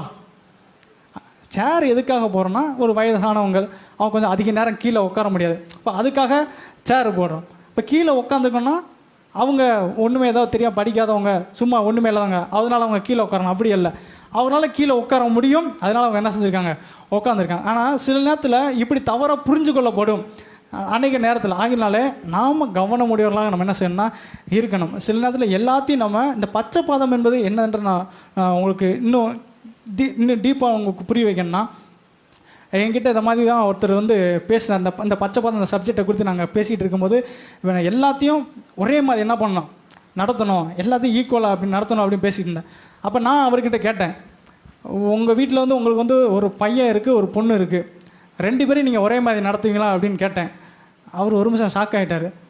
இல்லை, 2 பேரையும் நான் வந்து ஆம்பளை பிள்ளைய ஒரு மாதிரியும் பொம்பளை பிள்ளை ஒரு மாதிரி நான் நடத்துவேன், அப்போ நீங்கள் பார்சியாலிட்டி பார்க்குறீங்களான்னு கேட்டேன். இல்லை, அப்போ இது என்னது அப்படின்னா, இப்போ ஒரு பையனா அவன் இஷ்டத்துக்கு எங்கே வேணால் எத்தனை மணிக்கு வேணால் போயிட்டு வான்னு சொல்லி நீங்கள் அனுப்பி விட்ருவீங்க. அதே மாதிரி ஒரு பெண் பிள்ளையை நீங்கள் என்ன செய்வீங்க, அனுப்புவீங்களான்னு கேட்டால், இல்லை நான் கொஞ்சம் பயப்படுவேன், அவங்க வந்து நீங்கள் போக வேணாமா அப்படின்னு சொல்லி, இல்லை நான் துணைக்கு போவேன், அந்த மாதிரி பண்ணுவேன். அப்போ நீங்கள் பார்சியாலிட்டி காட்டுறீங்களா அப்படின்னு கேட்டேன். இல்லை, அது பார்சியாலிட்டி இல்லை. அப்போ இது என்னதுன்னா, அந்தந்த காரியத்துக்கு சரியான ஒரு நீதியை செய்வது, அதுதான் அதுக்கு அர்த்தமாகும். சில நேரத்தில் இப்படி பண்ணுவது கூட தவறாக புரிந்து கொள்ளப்படும். அதுக்காக நான் சொல்ல வரேன். இப்போ பார்சியாலிட்டின்றதை நம்ம தப்பாக புரிஞ்சிக்கக்கூடாது. ஆகினாலே நிறைய நேரத்தில் இந்த சில நேரத்தில் பார்சியாலிட்டி காட்டுறாங்கன்ற ஒரு விஷயத்தை வந்து தப்பாக புரிந்து கொண்டு அதையே ஒரு வேறு விதமான ஒரு பிரச்சனையாக்கி அதை அப்படி கொண்டு போகக்கூடிய சூழ்நிலை வந்துடும். ஆகினாலே நம்ம எல்லாத்தையும் நம்ம ஒரே மாதிரி என்ன செய்ய முடியாது, நடத்த முடியாது. ஆனால் அவங்களுக்கு சரியான காரியத்தை செய்து நம்ம என்ன செய்யணும்னா நம்ம நடத்தணும். இப்போ நம்ம சபையில் சாப்பாடு போடுறோம், நான்வெஜ் போடுறோம், சில பேருக்கு வெஜ்ஜு சாப்பிட்ணுன்னு ஆசைப்படுவாங்க, அவங்களுக்கு வெஜ்ஜு இருக்கும். இப்போ 2 பக்கம் உட்காந்து சாப்பிட்றாங்க, வெஜ்ஜுக்கு தனியாக நான்வெஜ்ஜு தனியாக உட்காந்து சாப்பிட்டுட்டு இருக்காங்க வைங்களேன். இப்போ ஒருத்தர் பார்க்க வர்றாரு, 2 பார்க்குறாரு, இந்த பக்கம்னா நான்வெஜ்ஜாக சாப்பிட்றாங்க, இந்த பக்கம் வெஜ்ஜாக சாப்பிட்றாங்க. இவங்களை வந்து இவங்க சரியாக கவனிக்கலை, கறி சாப்பாடு போகிறாங்க நல்லா கவனிக்கிறாங்க, அப்போ இவங்களாம் பிடிக்காதவங்க போல் அப்படின்னு பார்க்குறவர் நினச்சார்னா இந்த செயல் கரெக்டாக தப்பா? அது கண்டிப்பாக தப்பு. இவங்க ஏன் வெஜ்ஜு சாப்பிட்றாங்கன்னா அவங்களுக்கு வெஜ்ஜு தான் பிடிக்குது, அதனால அவங்க என்ன செய்கிறாங்க, சாப்பிட்றாங்க. இப்போ எல்லாத்தையும் ஒரே மாதிரி நடத்தணும் அப்படின்னா எல்லாரும் ஒன்று வெஜ்ஜாக சாப்பிட்ணும், இல்லை எல்லாருமே நான்வெஜ்ஜாக சாப்பிட்ணும், அப்போ தான் ஒரே மாதிரி சாப்பிட்டதா அர்த்தம் அப்படின்னு வரும். ஆனால் இது நம்ம தப்பாக புரிஞ்சுக்கிறோம்.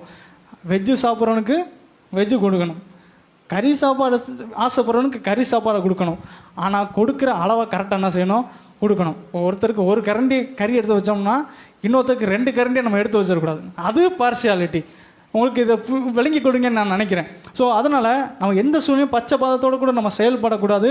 ஆனால் அதே நேரத்தில் நம்ம எல்லாத்தையும் ஒரே மாதிரி நம்ம என்ன செஞ்சிட முடியாது, ட்ரீட் பண்ண முடியாது. அவங்களுக்குரிய அவங்களுடைய புரிந்து கொள்ளுதல், அவங்க எப்படி அண்டர்ஸ்டாண்ட் பண்ணிக்கிறாங்க, அவங்களோட திறமை என்ன, அப்படி பார்த்து தான் நம்ம என்ன செய்ய முடியும், ஒரு காரியத்தை செய்ய முடியும். இப்போ நான் ஒரு காரியத்தை சொல்கிறேன்னு வச்சுக்கோங்க, பசங்கக்கிட்ட எல்லாத்தையும் நான் ஒரே மாதிரி சொல்ல மாட்டேன். இப்போ ஒரு சர்ச்சுக்கு ஒரு தட்டு வாங்க போகிறோம், சாப்பாட்டுக்கு அந்த பிளேட்டு பேப்பர் வாங்க போகிறோன்னா, இப்போ சாமுவேல் கிட்ட சொன்னோன்னா, சாமுவேல் ஒரு கடையில் இல்லைனாலும் வேறு எந்த கடையிலாம் தேடி பிடிச்சி வாங்கிட்டு வந்துடுறேன். அதனால் சாமுவேல் இந்த மாதிரி தட்டு வைக்கிற அந்த பேப்பர் மட்டும் வாங்கிட்டு வான்னு சொல்லிடுவேன். இப்போ ஜோசப்புக்குமானா அவங்க எந்த கடையிலாம் வாங்கிட்டு வந்துடுவாங்க. இப்போ கேப்ரியல்கிட்டையோ வேறு யார்கிட்ட சொல்கிறேன் அப்படின்னா எப்படி சொல்லுவேன்னா, இந்த கடையில் போய் நீ கேளு, அந்த இடத்துல இருக்கும், அந்த இடத்துல இல்லைன்னா இந்த கடையெல்லாம் இருக்குது, இந்த கடையெல்லாம் போய் என்ன செய்யணும், நீங்கள் கேட்கணும். இப்போ நான் எப்படி இவங்களை நடத்துகிறேன், இப்போ இவங்க எல்லாத்தையும் நான் ஒரே மாதிரி நடத்துனேன் அப்படின்னா எனக்கு தேவைப்படுற பொருளை நான் கரெக்டாக பெற்றுக்கொள்ள முடியுமா, முடியாது. ஏன் அப்படின்னா அவங்களுக்கு முன்னாடியே போய் பழக்கம் இருக்குது, தெரியும். அதனால் வாங்கிட்டு வாங்கன்னு சொன்னால் போதும், ஒரு கடையில் இல்லைன்னா இன்னொரு கடையில் போய் என்ன செஞ்சுருவாங்க, வாங்கிட்டு வந்துடுவாங்க. இப்போ இவங்க சின்ன பசங்களுக்கும் தடவை போகிறாங்க அப்படின்னா அவங்களுக்கு ஏற்ற மாதிரி நான் என்ன செய்யணும், நான் சொல்லணும் இந்த கடையெல்லாம் போங்க, இந்த இடத்துல இருக்கும், இந்த கடையில் இல்லைன்னா இன்னும் இந்த 2-3 கடை இருக்குது, அங்கெல்லாம் போய் வாங்கிட்டு வாங்கன்னு சொல்லி அனுப்பிவிடணும். அப்போ இது எப்படி இருக்குன்னா, ஒருத்தர் யார் அந்த காரியத்தை எப்படி செய்வா, எப்படி செய்ய முடியும் அப்படின்றத அறிந்து அது செயல்படுத்துவது. ஆகினால நீங்கள் சில நேரத்தில் இந்த மாதிரி சூழ்நிலையை நீங்கள் தவறாக நீங்கள் புரிந்து கொள்ளக்கூடாது. நாமளும் அந்த பார்ஷியாலிட்டி காட்டக்கூடாது. அதனால பயங்கர பிரச்சனை. யோசேப்பு மேலே சகோதரருக்கு எல்லாமே ஒரு பிரச்சனை இருந்துச்சு. ஏன்னா எல்லாத்த விட யோசேப்பை அதிகமாக அவங்க அப்பா என்ன செஞ்சார், நேசித்தார். அதனால் அவருக்கு நல்ல டிசைனான சட்டை போட்டு விட்டார். இதை பார்த்தோன்னே எல்லாருக்கும் என்ன ஆயிடுச்சுன்னா, அவருக்கு மேலே ரொம்ப பொறாமை ஆயிடுச்சு. அவங்க அப்பா 11 பேருக்கும் ஒரு சட்டை கொடுத்துட்டு யோசேப்புக்கும் ஒரு சட்டை கொடுத்தா யாருக்கும் எந்த பிரச்சனையுமே வரல. இப்போ புது ட்ரெஸ்ஸு கொடுத்தது பிரச்சனை இல்லை, அதை யோசேப்புக்கு மட்டும் கொடுத்தது தான் பெரிய பிரச்சனையாக போயிடுச்சு. ஸோ நம்முடைய குடும்பத்தில் அப்படி தான் இருக்கணும். எல்லாத்தையும் நம்ம சமமாக தான் நடத்தணும். ஆனால் எல்லாத்தையும் நம்ம ஒரே மாதிரி நம்ம என்ன செய்ய முடியாது, நடத்த முடியாது. அப்போ யோசேப்பை அதிகமாக நேசித்தனால அவருக்கு எக்ஸ்ட்ரா ஒரு ஒரு அட்டென்ஷன் அவங்க மேலே போனனால அது எல்லாருக்கும் பிரச்சனையாச்சு. எல்லாருமே யோசேப்புக்கு மேலே என்ன பண்ணிட்டாங்க, எதிரியாக என்ன செஞ்சிட்டாங்க, மாறிட்டாங்க. ஏன் அப்படின்னா அப்படிப்பட்ட சூழ்நிலையை அவங்க அப்பா உருவாக்கிட்டார். சில நேரத்தில் பெற்றோர்கள் எப்படி இருப்பாங்கன்னா, வீட்டில் கடைசி பையன் மேலே தான் ரொம்ப அன்பாக இருப்பாங்க. மூத்தவங்க என்ன தான் நல்லது பண்ணாலும் அது அவங்களுக்கு வந்து கடைசி பையன் மேலே மட்டும்தான் அன்பாக இருப்பாங்க. இல்லைன்னா அப்படின்னா மூத்த பையன் மேலே ரொம்ப அன்பாக இருப்பாங்க, கடைசி பையனை கண்டுக்கவே மாட்டாங்க, எப்படியோ போட்டுன்னு அவங்க விட்டுருவாங்க. இதெல்லாம் ஒரு தன்மை. ஆனால் நம்ம அப்படி இருக்கக்கூடாது. எல்லாத்தையும் நேர்த்தியாக சரியாக நம்ம நடத்துகிறவர்களாக நம்ம இருக்க வேண்டும். இப்போ சில நேரத்தில் வீட்டில் மூத்த நபராக இருக்கிறவர் அவர் நல்லதாக என்ன தான் சம்பாதிச்சாலும் நீ இளைய பையன்கிட்ட என்ன சொல்லுவாங்கன்னா, நீ தான் அண்ணன் என்ன செஞ்சுக்கணும் பார்த்துக்கணும், இல்லை நீ தான் அக்காவை என்ன செஞ்சுக்கணும் பார்த்துக்கணும்னு சொல்லி அவர் மேலேயே ஒரு ப்ரெஷர் என்ன பண்ணிட்டே இருப்பாங்க, போட்டுக்கிட்டே இருப்பாங்க. ஒருத்தர் சார்பாகவே அங்கே என்ன செய்வாங்கன்னா செயல்படுவாங்க. அப்போ நம்மளுடைய குடும்பத்தில் எந்த சூழ்நிலையிலும் அப்படி செயல்படுகிறவர்களாக நம்ம என்ன செஞ்சிடக்கூடாதுன்னா இருக்கக்கூடாது. எங்கள் குடும்பத்தை நாங்கள் 3 பேர் இருக்கோம். எங்கள் வீட்டில் அன்புனாலும் சரி அடினாலும் சரி எல்லாத்துக்கும் சமமாக தான் என்ன செய்வோம், முழுகும். நான் கொஞ்சம் பெரிய பையனாக்கனால எனக்கு வந்து பெரிய கம்பு இருக்கும். நான்சி அதை விட கொஞ்சம் சின்ன பிள்ளைங்க, அதுக்கு சின்ன அடுத்த கம்பு. ஜெலினாக்கு வந்து அதை விட சின்ன கம்பு. எல்லாருக்குமே சமம் தான். அடினாலும் சரி சேட்டை பண்ணால் எல்லாத்துக்கும் அடி தான், அன்பாக இருந்தாலும் எல்லாத்துக்கும் ஒரே மாதிரி தான். அதில் என்னென்னா அப்படின்னா, மற்றவர்கள் நாம் ஒருவேளை பார்ஷியாலிட்டியாக நம்ம நடத்தப்படுறோமோ அப்படின்ற உணர்வை கொடுக்காதபடிக்கு அவங்க என்ன செய்யணும்னா நம்மளை நேர்த்தியாக நம்ம நடத்தி கொண்டு போக வேண்டும். யாக்கோபுக்கு அவங்க அம்மா என்ன செஞ்சாங்க, ஒரு தலை பச்சைம்மா யாக்கோபு நீ தான் அப்படின்னு சொல்லி அண்ணனுக்கு கிடைக்க வேண்டிய ஆசீர்வாதத்தை தடுத்து இவனுக்கு என்ன பண்ணிட்டாங்க, கொண்டு போயிட்டாங்க. சில பெற்றோர்கள் அப்படி இருப்பாங்க. யார் ஒருத்தன் அவங்களுக்கு ரொம்ப ஏதோ ஒரு விஷயத்தில் பிடிச்சிடும், அவங்களுக்கு தான் எல்லாமே வரணும்னு நினைப்பாங்க. அண்ணனாக இருந்தாலும் சரி, அடுத்து கடைசி தங்கச்சியாக இருந்தாலும் சரி, நடுவில் இருக்கவங்க தான் எல்லாமே போகணும் அப்படின்ற ஒரு மென்டாலிட்டிக்கு அவங்களுக்குள்ளே வந்துடுவாங்க. ஏதோ ஒரு காரியம் அவங்ககிட்ட பிடிச்சிரும். ஆனால் நம்ம தேவனுடைய பிள்ளைகள் எல்லாரையும் நம்ம எப்படி தான் நடத்தணும்னா சரியாக நடத்தணும். அது குடும்பத்திலேருந்து நம்ம ஆரம்பிக்கணும். நிறைய நேரத்தில் சில பேர் அப்படி நடத்தப்படுறாங்கன்றதே அவங்களுக்கே தெரியாமல் இருப்பாங்க. அப்பா வந்து ஏதோ ஒரு பிள்ளை அவர் வந்து 1,00,000 நடத்துவார். ஆனால் அந்த குடும்பத்துக்காக யாருக்குமே அப்படி தெரியாது.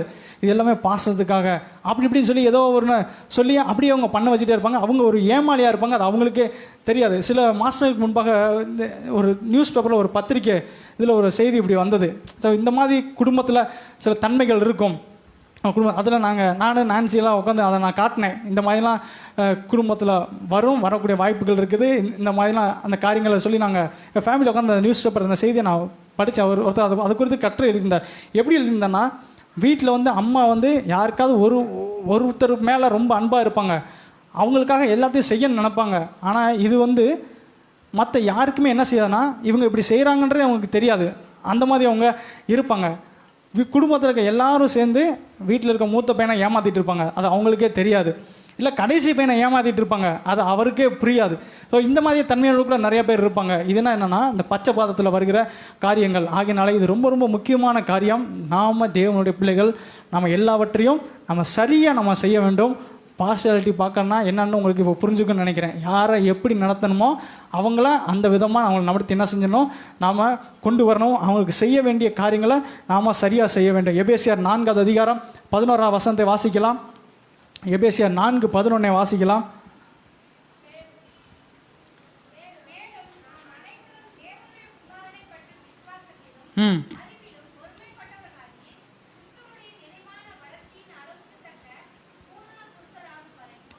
அந்த சொல்லிப்பாங்க, கிறிஸ்துவின் நிறைவான வளர்ச்சியின் அளவுக்கு தக்கதாக பூர்ண புருஷராக என்ன செய்யணும், வரணும். அப்போ கிறிஸ்துவின் அளவுக்கு தக்கதாக, அந்த நிறைவான வளர்ச்சிக்கு தக்கதாக நம்ம என்ன செய்யலாம்னா நம்ம வளர்ந்து வரோம். இப்போ ஒரு டிபார்ட்மெண்ட் இருக்குது அப்படின்னா அதில் நல்ல எக்ஸ்பீரியன்ஸ் ஆனவங்களை எப்படி என்ன செய்வாங்கன்னா ரொம்ப நம்புவாங்க.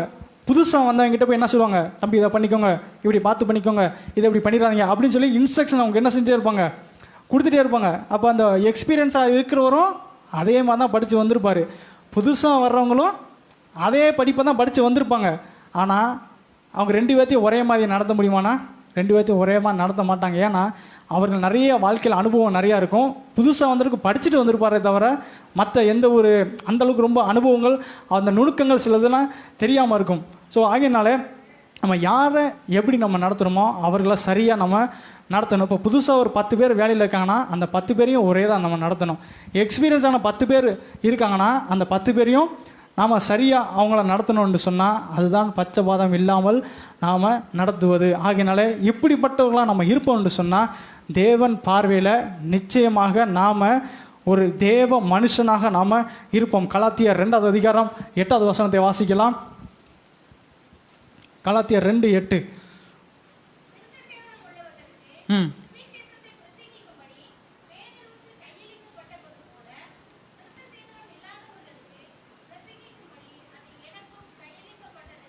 இப்போ பாருங்கள், ஊழியத்தை 2 விதமான நபர்களுக்கு கொடுத்துருக்காங்க.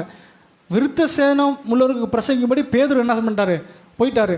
விருத்த சேலம் இல்லாதவனுக்கு பவுல் அங்கே ஊழியத்தை செய்யும்படி அவர் போயிட்டாரு. அப்போ இந்த 2 ஊழியமும் ஊழியம்தான். ஆனால் 2 பேரும் வேறு வேறு கேட்டகரிக்கு அவங்க என்ன செய்ய போகிறாங்க, ஊழியம் செய்ய போகிறாங்க. அப்போ ஆண்டவர் இதை பிரித்து கொடுக்கும்போது என்னென்னா, விருத்த சேதனம் உள்ளவருக்கு சுவிசேஷப்படி பேதுருவுக்கு கையளிக்கப்பட்டது போல் விருத்த சேதனம் இல்லாதவருக்கு பிரசங்கிக்கப்பட்டபடி அது எனக்கு என்ன செஞ்சுக்குன்னா கையளிக்கப்பட்டிருக்கு. அப்போ ஒரே ஊழியம்தான், ஆனால் 2 விதமான மக்களுக்கு அதை என்ன செய்ய வேண்டும், சொல்ல வேண்டும். இப்போ விருத்த சேதனம் உள்ளவர்கள்னா யாருன்னா அந்த யூதர்கள், இஸ்ரவேலர்கள், கர்த்தரால் தெரிந்து கொள்ளப்பட்டவர்கள். இப்போ தெரிந்து கொள்ளப்பட்டவருக்கு ஆண்டவர் பேதுருவை வச்சுட்டாரு, இந்த பிரஜையாருக்கு என்னைய ஊழியம் பண்ண வச்சிட்டாரு. அப்போ ஆண்டவர் ரொம்ப பார்சியாலிட்டி பார்க்குறாரு. அந்த ஆண்டரால் அந்த தெரிந்து கொள்ளப்பட்ட மக்களுக்கு அவனை ஊழியம் செய்ய வச்சுட்டாருன்னு சொல்லி பவுல் அதை நினைக்கல. எது ரொம்ப முக்கியம், ஊழியம் செய்வது தான் முக்கியம். விருத்த சேதனம் உடையவர்களுக்கு ஊழியம் செய்வது மேன்மை அல்ல, விருத்த சேதனம் இல்லாதவருக்கு ஊழியம் செய்வது ரொம்ப தாழ்வானதல்ல. தேவனுக்கு ஊழியம் செய்கிற ஒரே சிந்தை தான் ரொம்ப ரொம்ப முக்கியமான காரியம். அப்போ இங்கே 2 விதமான ஊழியத்துக்கு போயிருக்காங்க. ஒருத்தர் ஆண்டவரால் தெரிந்து கொள்ளப்பட்ட மோசையினால் வழிபட நடத்தப்பட்ட ஜனங்களுக்கு ஊழியம் செய்ய போயிருக்காரு. ஒருத்தர் ஒன்றுமே தெரியாத ஜனங்கள், ஆண்டவரால் யாருங்கிற அந்த வாசனை இல்லாத ஜனங்களுக்கு ஊழியத்தை செய்ய போயிருக்காரு. அப்போ 2 பேருமே வேறு வேறு நபர்கள், 2 பேரும் இனக்கூட்டத்துக்கு போயிருக்காங்க. ஆனால் 2 பேருமே தேவனுடைய சுவிசேஷம்ங்கிற ஒரே வேலைக்காக என்ன செஞ்சுருக்காங்கன்னா போயிருக்காங்க. ஆகினாலே நாம் எல்லாவற்றையும் சரியாக புரிந்து கொள்ளும்போது, நாம் சரியாக நடந்து கொள்ளும்போது இந்த பச்சைபாதம் என்கிற இந்த பிரச்சனையை நமக்கு என்ன செய்யாதுன்னா வராது. நாம் அப்படி நடந்து கொள்ளுகளாகவும் நம்ம என்ன செய்யக்கூடாதுன்னா இருக்கக்கூடாது. அப்படி நம்ம இருப்போம்னா நாம் தேவனுடைய மனுஷனாகவே கர்த்தர் நம்ம என்ன செய்ய மாட்டார்னா கன்சிடர் பண்ணவே மாட்டார். கண்களை மூடி அப்படி நம்ம எழுந்து நிற்கலாம். கர்த்தருக்கு இடத்துல ஒப்பு கொடுத்து ஆண்டவர் தேவனுடைய மனுஷனுக்கான அடையாளங்களை நமக்கு சுட்டி காட்டியிருக்கிறார். யார் தேவனுடைய மனுஷனாக இருப்பான்னா அவனுக்குள்ளே இந்த தன்மைகள் இருந்தால்தான் அந்த மனுஷன் தேவ மனுஷனாக இருக்க முடியுங்கிற சில காரியத்தை இன்றைக்கி வேதத்திலிருந்து பார்த்தோம். கர்த்தர் அந்த தன்மையெல்லாம் நமக்குள்ளே இருக்கும்படியாக, அப்படிப்பட்ட தன்மையோடு கூட நம்ம நடந்து கொள்ளும்படியாக ஆண்டவர் நமக்கு கிருபை செய்யும்படியாக ஆண்டவர் நோக்கி பார்த்து அப்படியே கண்களை மூடி கரங்களை நம்ம வானத்துக்கு நேராக உயர்த்தி, ஆண்டவரே நான் ஒரு தேவ மனுஷன், ஆண்டவரே ஏசப்பா நான் தேவ மனுஷனுங்கிற எண்ணத்தை எனக்குள்ளே வைங்க ஆண்டவரே. நான் அநேக வேலைகள் செய்கிறவங்களா இருக்கலாம், நான் ஒரு சின்ன வேலைகள் செய்கிறவங்களா இருக்கலாம், நான் அதுதான் என்னோட அடையாளம்னு நான் நினச்சிட்டு இருக்கலாம். ஆனால் ஆண்டவரே நீர் சொல்லியிருக்கிறீர் நான் தேவ மனிதன், நான் ஒரு தேவ மனுஷி. ஆண்டவரே எங்களுடைய சிந்தையில், ஆண்டவரே எங்களுடைய விசுவாசிகளுடைய சிந்தையில் அப்படிப்பட்ட எண்ணம் இருக்கும்படியா நான் ஜெபிக்கிறேன் அப்பா. ஆண்டவரே ஒவ்வொருத்தருடைய எண்ணத்திலும் நான் ஒரு தேவ மனுஷன், நான் ஒரு தேவ மனுஷி என்கிற எண்ணத்தோடு அவங்க ஆவிக்குரிய வாழ்க்கையில் விசுவாசத்தோடு நிலைத்து நிற்க கர்த்தர் உதவி செய்வீராக ஆண்டவரே. விசுவாச ஓட்டத்தில் ஆண்டவரே வல்லவர்களானார்கள் என்ற வார்த்தையின்படியாக ஆண்டவரே விசுவாச ஓட்டத்தில் நிலைத்திருந்து எல்லா போராட்டங்களையும் விசுவாசத்தினாலே மேற்கொள்ளவர்களாக இருக்க உதவி செய்யுங்க ஆண்டவரே. ஆண்டவரே விசுவாசத்தில் அநேக போராட்டங்கள் வாழ்க்கையில் வரும். அந்த போராட்டங்களை எல்லாம் கிறிஸ்துவுக்கு கீழ்ப்படியத்தக்கதாக, அரண்களை நிர்மூலமாக்கத்தக்கதாக தேவ பலத்தை கொண்டு முன்னேறி செல்லுகளாக இருக்க உதவி செய்யுங்க ஆண்டவரே.